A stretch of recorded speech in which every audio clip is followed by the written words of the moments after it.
नमस्ते साथियों, गांव आजीविका और हम कार्यक्रम में आपका स्वागत है। ये कार्यक्रम आपको देता है कृषि, पशुपालन और ऐसे ही कई व्यवसायों से जुड़ी जानकारी जो हमारे ग्रामीण क्षेत्रों के साथ ही आमदनी के लिए इस्तेमाल कर सकते हैं।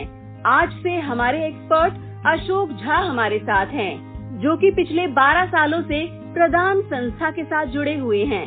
एक्सपर्ट अशोक झा हमें बताएंगे ऑर्गेनिक खेती यानी प्राकृतिक खेती के बारे में। चलिए सीधा उन्हें सुनते हैं। केचुआ खाद को अगर हम देखें तो इसे खाद के रूप में प्रयोग किया जाता है। केचुआ खाद बनाने के लिए सबसे पहले ऐसे जगह का चयन करें जहां पर धूप नहीं आती हो, लेकिन हवादार जगह हो। भूमि के ऊपर नर्सरी बेड तैयार करें। बेड को लकड़ी से हल्के से पीटकर पक्का व समतल बना दें। इसके ऊपर 2 इंच बालू को समान रूप से फैला दें तथा 6 इंच की मिट्टी का सतह बिछा दें। इसके साथ ही इसके ऊपर 2 से 3 इंच आधा सड़ा पदार्थ एवं 2 से 3 पकी हुई गोबर खाद को डालकर, जो पुरानी गोबर खाद हो उस तरह के गोबर खाद को डालकर, इसके साथ ही इसमें केचुआ डालने की जरूरत है। लगभग 2000 केचुआ एक बेड के लिए आवश्यक होता है। अब इसके बाद जब पूरी तरह से ये ढक जाए तो उसके बाद जूट के बोरे से सतह को ढक देना चाहिए ताकि नमी बरकरार रहे।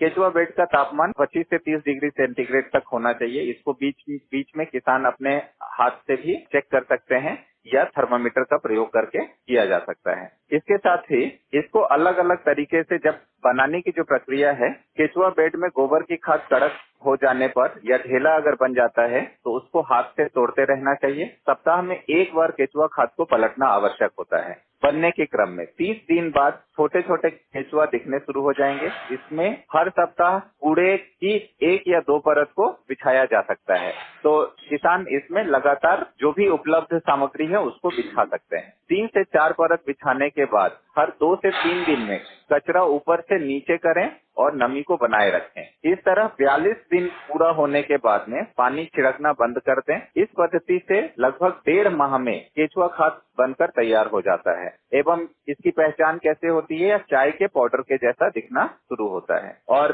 अगर जब ये तैयार हो जाता है तो 200 किलो केचुआ खाद प्रति एकड़ जमीन में प्रयोग करने की आवश्यकता होती है। इसके साथ ही जैसा ही एक नाडेप खाद भी बनाया जा सकता है। इसका आकार मुख्यतः 12 फीट लंबा, 5 फीट चौड़ा एवं 3 फीट गहरा आकार का संरचना बनाया जाता है एवं इसमें जो आवश्यक सामग्री होती है वह फसल अवशेष, कोई भी फसल का अवशेष दिया जा सकता है, जो कि 1500 से 1600 केजी की जरूरत पड़ेगी।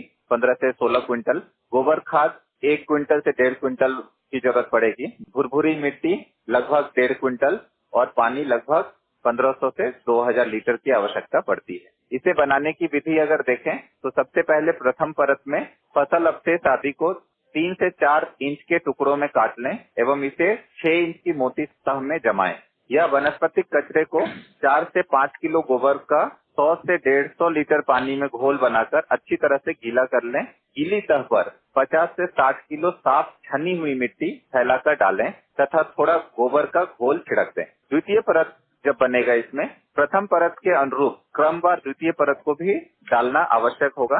परत की दीवारें फर्श को गोबर के घोल से लिपाई करें। इसके बाद नियमानुसार प्रक्रिया दोहराया जा सकता है। इसी क्रम में तह को 10 से 12 परतों तक भरना चाहिए। सबसे ऊपरी परत को झोपड़ी नुमा आकार में भरकर गोबर मिट्टी से लेप कर सील कर देना चाहिए। इस पर दरार न पड़ने दें। दरार पड़ने पर इसे बार बार लीपते रहें।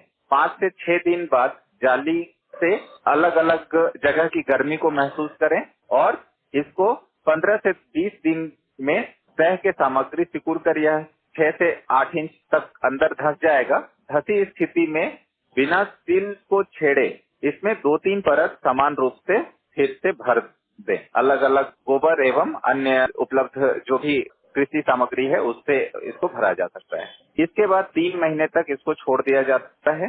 केवल मौसम के आधार पर 6 से 15 दिनों के अंतराल पर इसमें नमी दी जाती है। अगर बारिश का मौसम में बना रहे हैं तो उसमें नमी देने की आवश्यकता नहीं है, लेकिन उसको ढक के रखना जरूरी है ताकि बारिश का ज्यादा पानी उसमें न आए। और अगर गर्मी में कर रहे हैं तो ये 6 से 15 दिनों के अंतराल पर नमी अगर नहीं है तो उसके बाद इसमें नमी करने की आवश्यकता है।